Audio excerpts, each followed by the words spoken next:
तो कैसे हो मेरे प्यारे बच्चों, बढ़िया होगे और खुश होगे, मस्त होगे ना, और अपने बोर्ड एग्जाम की तैयारी विधिवत तरीके से कर रहे होगे। बेटा आज हम लोग अपने इस प्यारे से यूट्यूब चैनल उमेश गुरुकुल पर क्लास 10th के चैप्टर 2 साइंस के चैप्टर 2 के एमसीक्यू का अध्ययन करेंगे। और ये जो 20 एमसीक्यू हम लोग आज चैप्टर 2 का पढ़ेंगे, ये बहुत ही इंपॉर्टेंट क्वेश्चन है। बेटा ये सारे क्वेश्चन तुम्हारे बोर्ड एग्जाम के सेट में लगभग जितने भी क्वेश्चन मिलेंगे तुमको 20, ये सारे क्वेश्चन 2-2 3-3 बार आए हैं। बात समझ में आई?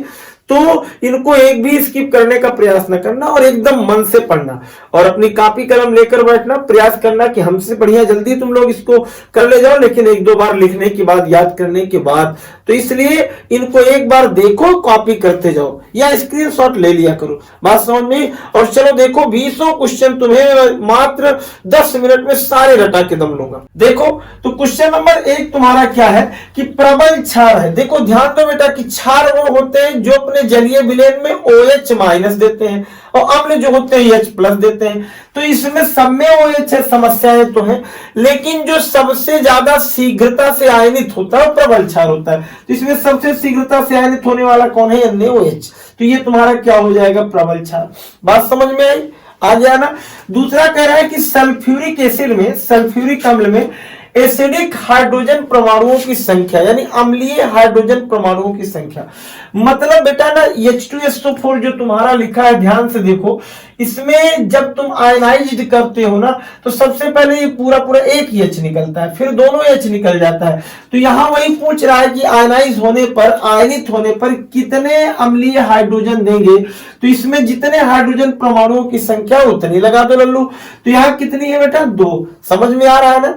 अगला है कि अम्लीय विलेन का पीएच मान। देखो पीएच जब पढ़े हो तो तुम्हें मालूम होगा कि जो पीएच स्केल होती है बेटा, ये बीच यानी बीच यहां जो होता है वो 7 पे पहुंच गया। उसके पहले यानी 1 से लेकर के 7 तक जो होते हैं वो एसिडिक होते हैं, अम्लीय, और 7 से अधिक जो 14 तक होते हैं वो क्या होते हैं? बेस होते हैं। और जो बीच में आते हैं उदासीन होते हैं। तो एसिडिक कह रहा है ना अम्लीय विलेन का, इसका मतलब वो 7 से क्या है लल्लू? कम है। 7 से क्या है? लेस देन 7 है। तो 7 से कम कहां है? ये देखो, इस पर टिक लगा दो। समझ में आई बात? आ रहा है कि नहीं आ रहा है? अगला देखो कह रहा है कि शुद्ध जल का पीएच मान। देखो अभी मैंने बताया था कि जल उदासीन होता है, पहले इसको जान लो, जल उदासीन होता है। फिर यहां बताया कि जो 7 पीएच है वो उदासीन का है। इसका मतलब अगर जल उदासीन है तो जल का पीएच मान कितना होगा? कहा गया बेटा? ये 7, ये 7 पे लगा दो। आ रहा समझे? पहले में क्या बताया? प्रबल क्षार NaOH।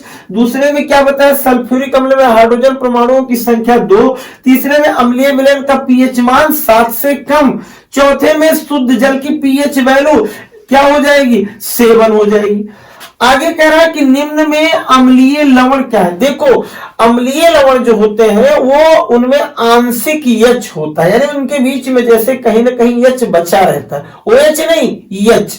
और जैसे ये NaCl है तो ये सामान्य लवण है, इसमें H नहीं है, इसमें भी H नहीं है, इसमें भी H नहीं है, तो केवल इसमें। तो यही तुम्हारा क्या हो जाएगा? एसिडिक साल्ट हो जाएगा। क्या हो जाएगा बेटा? Acidic salt. अगला है उदासीन घोल का पीएच मान। अभी देखो 2 मिनट याद करो, पहले मैंने बताया था कि उदासीन घोल का पीएच मान 7 होता है। तो यहां 7 कहीं है, ये देखो है, इस पे टिक लगा दो। समझ में आ रही बात लल्लू? देखो बहुत ही मेहनत से इतना कंप्लीट किया गया क्वेश्चनों को, बहुत ढूंढ ढूंढ करके एक ही क्वेश्चन लाए गए, इसलिए एक भी प्रयास न करना, स्किप करके निकल जाओ। अगला है कोई विलेन लाल लिटमस को नीला कर देता है। देखो बेटा अगर नीले को लाल कर देगा तो एसिड है, अम्ल है, और अगर लाल को नीला कर दे रहा है तो बेस है, और बेस का पीएच मान 7 से ज्यादा होता है। कह रहा है कोई विलेन लाल लिटमस को नीला कर दे रहा है, मतलब बेस है, तो इसका पीएच मान संभवतः क्या होगा? एक तो एसिड का है, 4 भी एसिड का है, 5 भी एसिड का है, तो इतना तो होगा नहीं, तो कौन सा होगा? ये 10 होगा। समझ में बात आई बेटा? आई समझ में?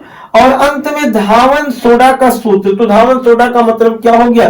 धावन सोडा का मतलब हो गया क्या? Na2CO3। क्या हो गया? Na2CO3। बात समझ में? Na2CO3 पर टिक लगा दो। अब हम लोग बेटा देखेंगे क्वेश्चन नंबर 9। क्वेश्चन नंबर 9 में कह रहा है पीओपी का केमिकल फार्मूला क्या है, यानी पीओपी का रासायनिक सूत्र क्या है। पीओपी मीन्स होता है बेटा प्लास्टर ऑफ पेरिस, जो क्या करने के काम आता है? घर की पुताई करते समय, या और किस काम आता है, जैसे प्लास्टर करते समय हाथ पैर टूट जाए तो हड्डियां खिसके ना, उसको स्थायी बनाने के लिए, दांतों के सांचे बनाने, बहुत सारे यूज है, पढ़े हो। तो पीओपी का केमिकल फार्मूला क्या है, उसका होता है CaSO4 इंटू हाफ H2O। देखो कहाँ है 3H2O 2H2O नहीं, ये हाफ H2O वाला, ये टिक लगा दो। बात समझ में लल्लू आ गई, कोई दिक्कत तो नहीं है। अगला कह रहा है कि अम्लीय वर्षा के जल का संभावित पीएच क्या है। अरे भाई अगर अम्लीय वर्षा है तो कम से कम होगा पीएच उसका, तो इसका मतलब इसमें लगा दो, याद कर लेना इस क्वेश्चन को। अम्लीय वर्षा के जल का पीएच 5.2 होता है। कितना होता है, 5.2। अगला ये देखो CaOCl2 बेटा, ब्लीचिंग पाउडर जिसे विरंजक चूर्ण कहते हो, का प्रचलित नाम क्या है, तो बेकिंग सोडा ना बाबा। पीओपी प्लास्टर ऑफ पेरिस तो यहां देख ही लिए, नहीं है तो विरंजक चूर्ण ही है। इसी विरंजक चूर्ण को कुछ लोग ब्लीचिंग पाउडर कहते हैं, कुछ लोग विरंजक चूर्ण कहते हैं। विरंजक चूर्ण हिंदी में है और ब्लीचिंग पाउडर इंग्लिश में, बस इतना फर्क है। तो अगर इसका कोई नाम पूछेगा तो क्या नाम है, ब्लीचिंग पाउडर है। बात समझ में आ गई ना। अगला कह रहा है क्षारक के साथ हल्दी का रंग क्या होता है, हल्दी का रंग होता है, एक काम करो, निरमा रखा है घर पे ना, कपड़े में लगाओ और थोड़ा सा उससे बेटा ऊपर से हल्दी गिरा दो, तुम्हें खुद पता चल जाएगा ना, अगले दिन लिख देना कि कमेंट में क्या होता है। बात समझ में आई, नहीं तो ये जान लो कि उसका कलर होता है बेटा भूरा और लाल। कैसे होता है, भूरा और लाल। नेक्स्ट है कि SO2, देखो SO2 यही है अम्लीय वर्षा कराने की जल का, यानी जो अम्लीय वर्षा होती है उसका मुख्य कार्य यही है। तो इसमें कह रहा है कि SO2 का जलीय विलयन कैसा होता है। अगर यही मुख्य कारक अम्लीय वर्षा का था तो इसका मतलब अम्लीय वर्षा कराएगा तो जलीय विलयन इसका कैसे हो जाएगा, अम्लीय हो जाएगा। समझ में आ रही बात। नेक्स्ट क्वेश्चन पे आ जाओ, बिना देर किए ना ऐसे चलते रहो, देखते रहो। क्या है कि जल को जीवाणु रहित, यानी जल को समझ लो कीटाणु जीवाणुओं से दूर करना है, मतलब जल को साफ करना है। और जल को साफ करने के लिए हम लोग क्या करते हैं, उसमें बेटा ब्लीचिंग पाउडर डालते हैं। क्या डालते हैं, ब्लीचिंग पाउडर। और ये फार्मूला देखो यहाँ लिखा गया था विरंजक चूर्ण का, ब्लीचिंग पाउडर का। समझ में आ गई बात, नहीं आया समझ में, फिर से सुन लो कि जल को जीवाणु रहित किससे बनाते हैं, ब्लीचिंग पाउडर से। समझ में आ गया। अगला है H+, देखो तुमने सुना था कि वह पदार्थ जो अपने जलीय विलयन में H+ आयन देते हैं उन्हें अम्ल कहते हैं। तो H+ आयन की प्रकृति कैसी होगी, अम्ल कहते हैं, इसका मतलब अम्लीय। समझ में लल्लू आ रहा है, आ रहा है तो कमेंट बॉक्स में इसका उत्तर फट से लिखो, मैं बताऊंगा, तब तक तुम लोग लिख दो। अम्ल एवं क्षार की क्रिया से क्या प्राप्त होता है, अम्ल एवं क्षार क्रिया का नाम है उदासीनीकरण, न्यूट्रलाइजेशन रिएक्शन, यानी when acid and base react with each other. क्या होता है जल्दी बताओ, तुम लोग लिखो। ऑप्शन नंबर कौन सा, पहला है H2, दूसरा है O2, तीसरा है Cl2 और चौथा है साल्ट एंड वाटर, यानी लवण एवं जल। तो डी ऑप्शन सही है बेटा, लवण एवं जल सही है। चलो फिर से एक बार देख लो, मैंने कहा पीओपी का रासायनिक सूत्र CaSO4 इंटू हाफ H2O। अम्लीय वर्षा में जल का संभावित पीएच वैल्यू 5.2। CaCl2 की CaOCl2 किस नाम से फेमस है, ब्लीचिंग पाउडर की। बेस के साथ टर्मरिक कौन सा रंग देता है, वो देता है बेटा भूरा एंड लाल, यानी रेडिश ब्राउन जिसे कहते हो। और फिर क्या होगा, SO2 का जलीय विलयन कैसे होता है, एसिडिक होता है। जल को जीवाणु रहित करने के लिए क्या मिलाया जाता है, ब्लीचिंग पाउडर मिलाया जाता है। H+ आयन की प्रकृति कैसी होती है, एसिडिक यानी अम्लीय होती है। अम्ल एवं क्षार की क्रिया से प्राप्त होता है साल्टियम वाटर, साल्टियम वाटर। अब हम लोग क्वेश्चन नंबर 17 देख लें। अब हम लोग बेटा क्वेश्चन नंबर अपना 17 देख लें। 17 में कह रहा है ना कि धावन सोडा के एक अणु में जल के कितने अणु होते हैं, धावन सोडा का एक अणु यानी Na2CO3 इंटू 10H2O, यही बेटा उसका सूत्र है। अब इसमें कह रहा है जल के कितने अणु है, तुमको दिखाई दे रहा है कितने अणु लगे हैं, 10, तो 10 पे टिक लगा दो। अगला कह रहा है शून्य पीएच वाला विलयन कैसा होता है, बेटा 7 से कम है तो अम्लीय है, इसका मतलब अम्लीय होता है। पीओपी की जल से क्रिया कराने पर क्या बनती है, देखो पीओपी माने प्लास्टर ऑफ पेरिस को जल से क्रिया कराओगे जम जाएगा, बनेगा क्या, जिप्सम। क्या बनेगा, जिप्सम बनेगा।